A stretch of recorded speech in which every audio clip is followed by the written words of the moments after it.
Hi friends, and thanks for joining me. This is Packrat speaking, and I want to thank you for your time and for your interest and for stopping by to check out this video. And the topic of the video is how to create a simple and cost-effective break-free lanyard system that you can use to carry gear with you when you're out in the field. Personally, I really enjoy carrying a neck knife when I'm out in the field just because it's so easy to access that knife and use it. And maybe I'm doing some simple chores around my camp, or maybe I'm day hiking, just need to make a simple cut or two. It's easy to grab that knife and put it right back. I make sure I put it back in the sheath because it's right in plain sight, so I'm always aware of my knife and where it's at, and it just seems secure to me to carry it that way. Maybe you carry gear with you on the lanyard as well. Could be a knife, could be a compass, could be a fire starting tool, a whistle, a whole host of different pieces that might go on a neck lanyard. And while that lanyard is presenting a convenience by having that equipment accessible, it can also present a really serious danger as well. One of my friends here on YouTube, a gentleman by the name of JC, whose channel is Bushcraft and Friends of the World, recently brought up a concern on one of his videos about folks who choose to carry gear on 550 paracord lanyards around their neck. The 550 denotes that this cordage can support roughly 550 pounds. My guess is most of the folks that are out there hiking around, especially in hill country, probably aren't 50 pound folks. What that means is, should you take a slip and that paracord lanyard gets caught around a limb or rock or any type of situation like that, it literally could hang you to death. It could be a fatal situation. Let me show you the problem. This is my little Columbia River knife and tool dogfish. It's a cool little knife. Haven't talked about it on the channel before. I really don't use this in a field setting. This is something I've been carrying around in an urban situation, especially when I'm out bike riding, that type of thing. I tend to carry this with me because it fits under my shirt and low profile. Maybe I'll do a review on it in the future. But this is the situation here. I've got a knot tied in this paracord such that the harder I pull on it, the tighter the knot actually gets. So you're not going to get that to break free in the situation where, say, my 200-pound body gets hung by this 550 paracord.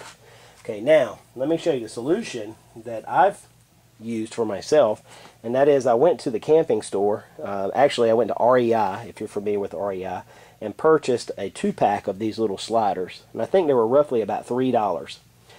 Really important thing to note here: if you use the system, make sure you buy heavy-duty, nice sliders.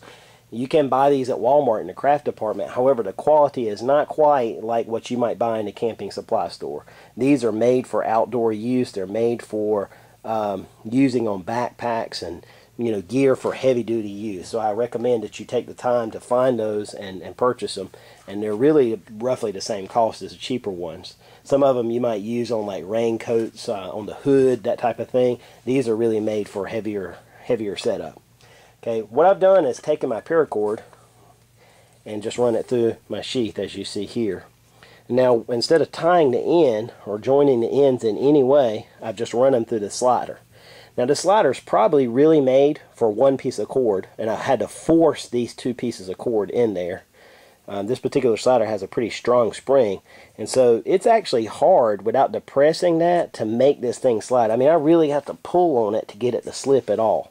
So it holds the cordage really well. Okay, but what I've done to make sure it doesn't slip off is I've come down here to the end of my paracord and just burned it. And while it was hot and the cordage, the nylon was melted, I pressed down on it, and I did that several times to create a little flat surface. It almost looks like the head of a nail, just to give you an example. Okay, and now what happens is, even with the spring depressed, when I pull, that doesn't pop through. Now, if I were to yank it, it'll pop through.